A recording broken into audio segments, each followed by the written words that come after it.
Hi, I'm going to teach you how Cognero tests are created. So I have loaded a book on my bookshelf that includes Cognero. So I just clicked the Cognero option when I was adding this book, and all I have to do is click the Cognero and it takes me right over to the application.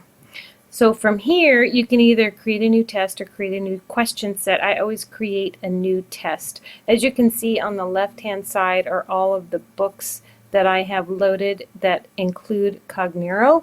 So in this case, so I'm just going to go ahead and create a new test. And I'm going to label my test.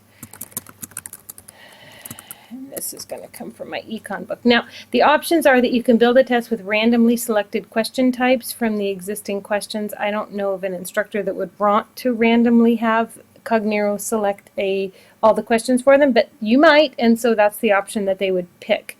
In this case, this is my favorite, build a test with questions selected by specific question information. I'm going to tell you what that is in just a minute, but this is the option that I have. If you build an empty test, that means no questions ever come over. So I'm going to name my test, select the second option, and in this case I'm going to select the principles of econ. So I just click on that. You can click this plus sign all day long if you want, but nothing will ever happen.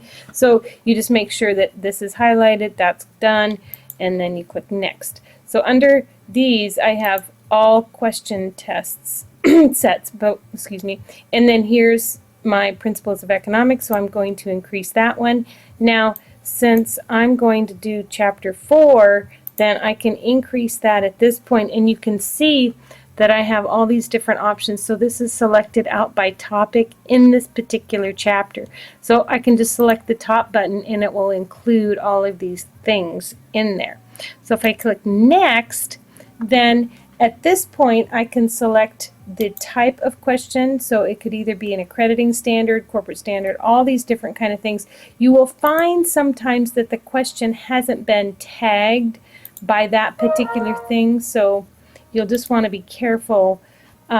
Usually what I find instructors will want to do is they'll want to do it by either difficulty level or they will want to do it by learning objective. So in this case I'm going to do it by learning objective, and if I don't specify which question type, then it will just give me everything.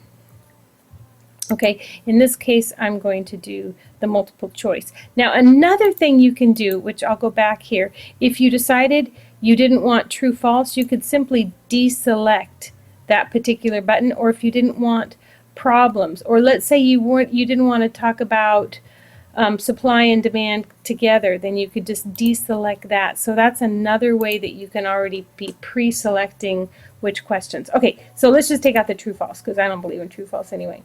All right, and then we'll go down here and I'll go, you know what? I don't want to have to grade anything, which means subjective short answers are out of the question for me. I just want multiple choice. So now, do you see what's going to happen? These are my learning objectives, 4.0, 1, 2, 3, 4, 5, right? And you can see that there are 7 questions that have to do with learning outcome 4-0. There's 124 that are by learning objective 4-3.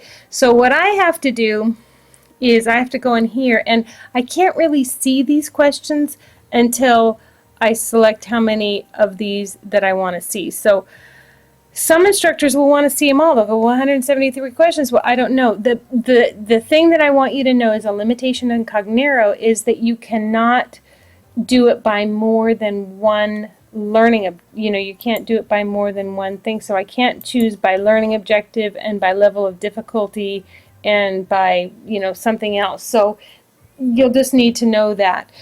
So in this case, I'm just going to go through here and do some edits. Okay, so you can just see that out of the 6 questions, I decided I only wanted to see 1 out of each of these. Here I chose 5 just so I can show you how we're going to select even further. All right, so I've just selected how many I want out of here, and it'll just pick that many. All right, I click finish. That just confirms that that's what I wanted. So there's so far 13 questions on this test, and this is what happens. So here are the questions that have been included on my test. Okay, one thing you'll notice is it says view 10 questions. If there's more than 10 questions, then you'll want to make sure and come up here and say view all or view whatever. So anyway, here are all the questions that I have selected. And what I can do up here, which is kind of a nifty little thing, if you click this little eye, it will give you more choices for you to see. So for example, I could show the learning objective, I can show the level of difficulty, I can even show the feedback that the students will get, right? You can click them all if you want to, but those are the ones that I find to be most helpful. And then you can see that that's the answer, this is the level of difficulty, and that's the learning objective that it is trying to cover. So here are all the questions that I have. If I decide I don't want one, I just come over here and I delete it, and it's gone. So that's how I build a test. The next thing I'm going to do is show you how you can export this test, because that's the whole objective behind Cognero, is that they don't want to use some sort of an online test solution, and or they did not want to export our test bank that was found on the instructor companion site.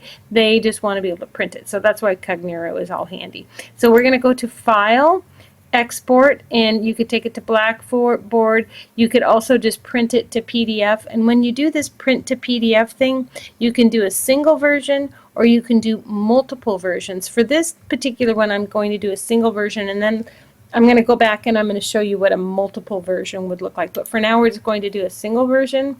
I can print the answer key or not, include the answer lines. I can add a little space in between, right?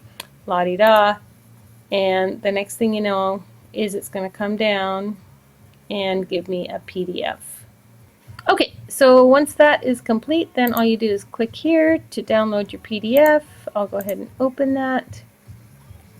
And there you have it. There is my test.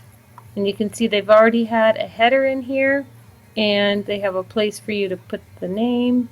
And there's all of my questions, and there's 12 questions, and you remember that I had originally started out with 13 and deleted one, so now I am left with 12 questions.